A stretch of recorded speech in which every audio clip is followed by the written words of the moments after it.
And John writes this, "On the last day, the climax of the festival, Jesus stood and shouted to the crowds." Now, again, just like the after this part, it's very tempting and easy for me, and I've read this passage, I've read this chapter many times in my life, to just kind of read through that and go, okay, he's going to start teaching again, but that's not what's happening. Instead, this is the most important part of the last day of the festival, where all the Jewish people were gathered to celebrate God's provision. So he waits for this particular time, not to start teaching, but to start yelling. He gets up and he starts yelling. So he's no longer afraid of being seen. He's no longer worried about what might happen. He's like, this is the time.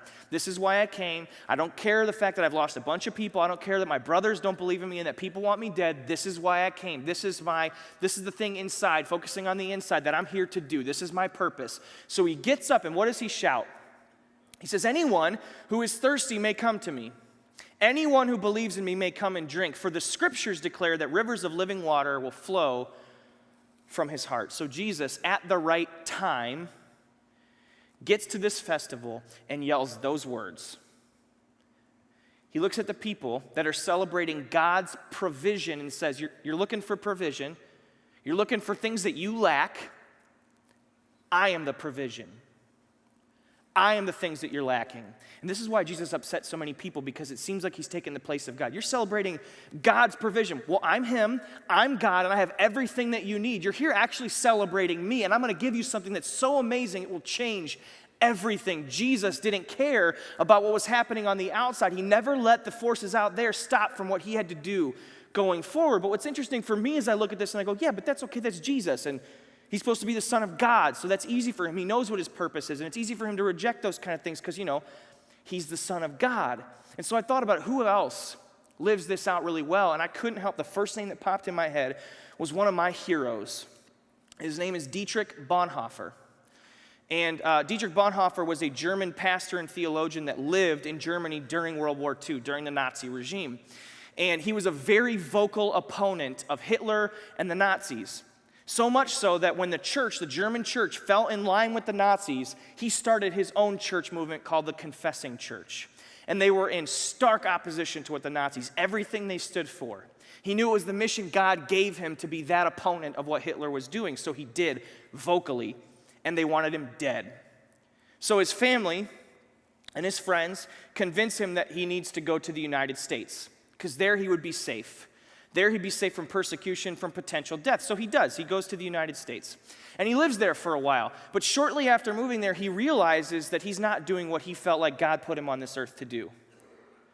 He realizes he made a mistake. And here's what he writes about that. I have come to the conclusion that I made a mistake in coming to America. I must live through this difficult period in our national history with the people of Germany. I will have no right to participate in the reconstruction of Christian life in Germany after the war if I do not share the trials of this time with my people. Christians in Germany will have to face the terrible alternative of either willing the defeat of their nation in order that Christian civilization may survive, or willing the victory of their nation and thereby destroying civilization.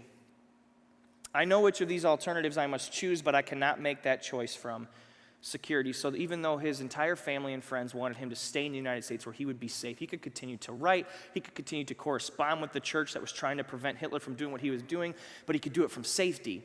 Even though his whole family and friends wanted him to do that, he realized, that's not what God put me here to do. So he moves back to Germany. He continues his work. Shortly thereafter, he's arrested.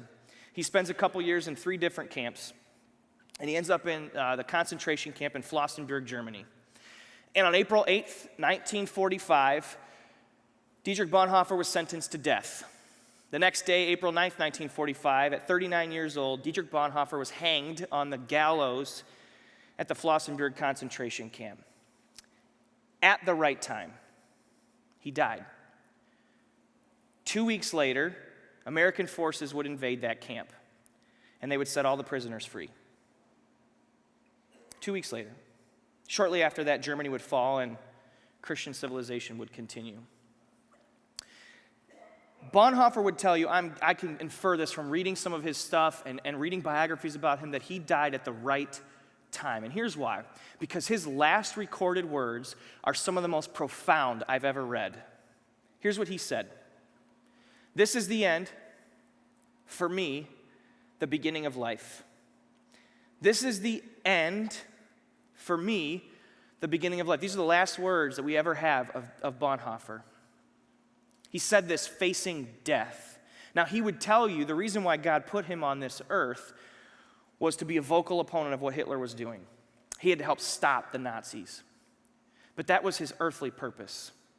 And we can look at his final words and realize that he had something much bigger in mind, something that connects all of us together, because we're not fighting the Nazis today. We're actually all related to his purpose. We're all connected through this purpose. And that purpose is being in relationship with the God who created everything. That purpose is revealed in verse 37 that we just read, or verse 38 that we just read, when Jesus said, I've come to give you living water. And when we read that passage, it's kind of confusing, because what does living water mean? There's some context in it that the Jews would have kind of understood it back then, but we don't understand that today. So luckily for us, John provides some commentary, and here's what he says. He said, when he said living water, he was speaking of the Spirit, who would be given to everyone believing in him. But the Spirit had not yet been given, because Jesus had not yet entered into his glory. When he says his glory there, he's talking about the death and then resurrection of Jesus into his glory. So John's telling us this living water that Jesus is talking about is the Holy Spirit. That Jesus, at the right time, delivered this message to the people, and John recorded it so at the right time we could all be here today and hear that very message, that God is offering something much bigger than even fighting something like the Nazis. He's offering something much bigger to all of us, so that no matter where we are, we're all connected to one purpose, and that is to be in relationship with Jesus.